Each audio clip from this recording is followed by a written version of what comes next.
محمد رسول الله عليه صلاة الله وآله والأحبة لا إله إلا الله محمد رسول الله عليه صلاة الله وآله والأحبة.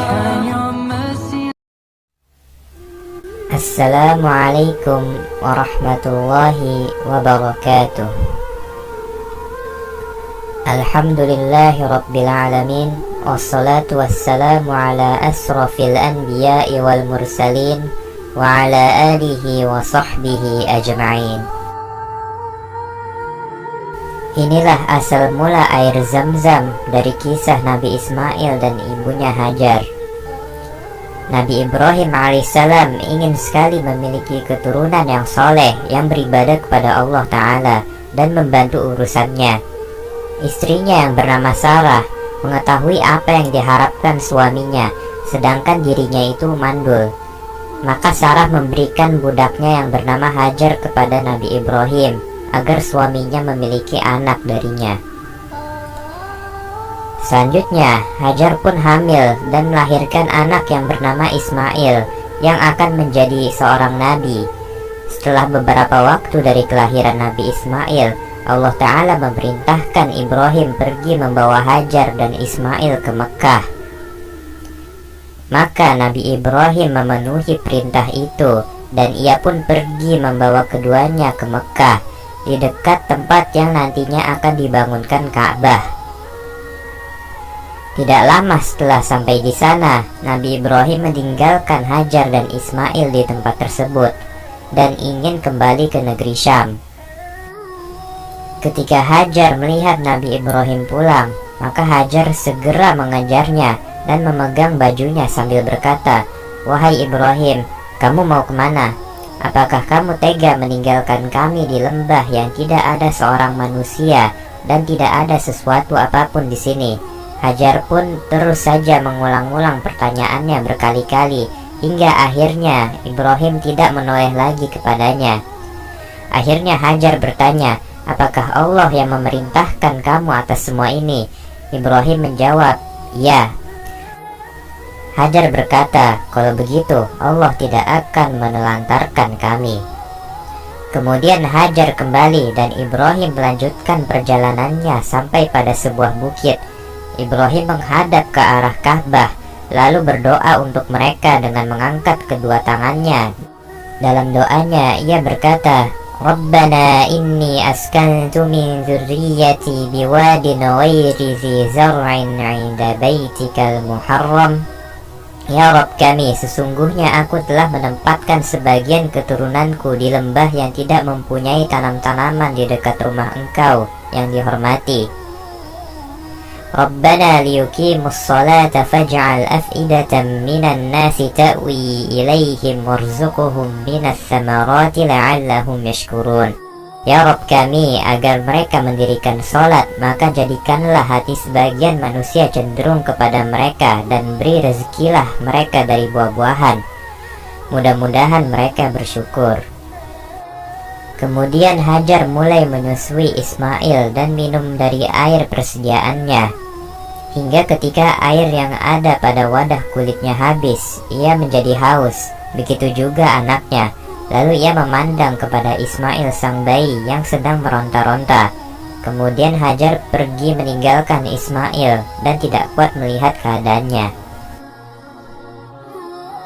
Maka dia mendatangi Bukit Sofa sebagai gunung yang paling dekat keberadaannya dengannya.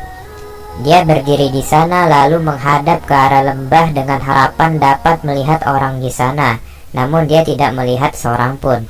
Maka dia turun dari Bukit Sofa dan ketika sampai di lembah, dia menyingsingkan ujung pakaiannya lalu berusaha keras layaknya seorang manusia yang berjuang keras. Hingga ketika dia dapat melewati lembah dan sampai di Bukit Marwah, lalu dia berdiri di sana sambil melihat apakah ada orang di sana, namun dia tidak melihat ada orang. Dia melakukan hal itu sebanyak 7 kali antara Bukit Sofa dan Marwah. Inilah yang jadi asal mulanya syariat sa'i.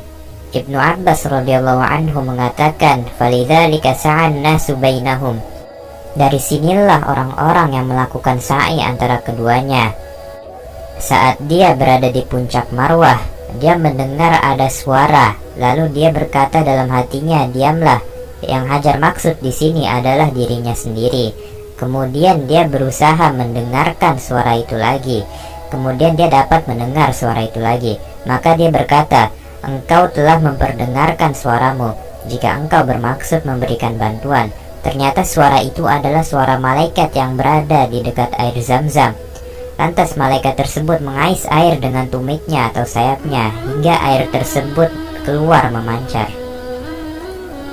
Akhirnya Hajar dapat minum air dan menyusui anaknya kembali. Kemudian malaikat berkata kepadanya, "Janganlah kamu takut diterlantarkan, karena di sini adalah rumah Allah yang akan dibangun oleh anak ini dan ayahnya. Sesungguhnya Allah tidak akan menyanyiakan hambanya."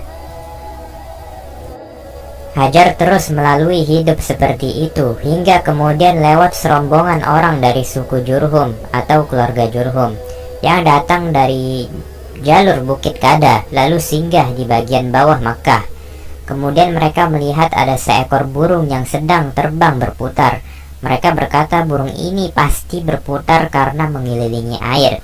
Padahal kita mengetahui secara pasti bahwa di lembah ini tidak ada air." Akhirnya mereka mengutus 1 atau 2 orang yang larinya sangat cepat, dan ternyata mereka menemukan adanya air. Mereka kembali dan mengabarkan keberadaan air itu. Saat itu Hajar sedang berada di dekat air. Maka mereka berkata kepada Hajar, "Apakah kamu mengizinkan kami untuk singgah bergabung denganmu di sini?" Ibu Ismail berkata, "Ya, boleh, tapi kalian tidak berhak memiliki air." Mereka berkata, "Baiklah." Ibunya Ismail menjadi senang atas peristiwa ini karena ada orang-orang yang tinggal bersamanya. Akhirnya mereka pun tinggal di sana dan mengirim utusan kepada keluarga mereka untuk mengajak mereka tinggal bersama di sana. Ketika itu Nabi Ismail belajar bahasa Arab dari mereka, dan Hajar mendidik putranya dengan berpendidikan yang baik serta menanamkan akhlak yang mulia. Sampai Nabi Ismail tumbuh dewasa dan sudah mampu berusaha bersama ayahnya. Wallahu a'lam.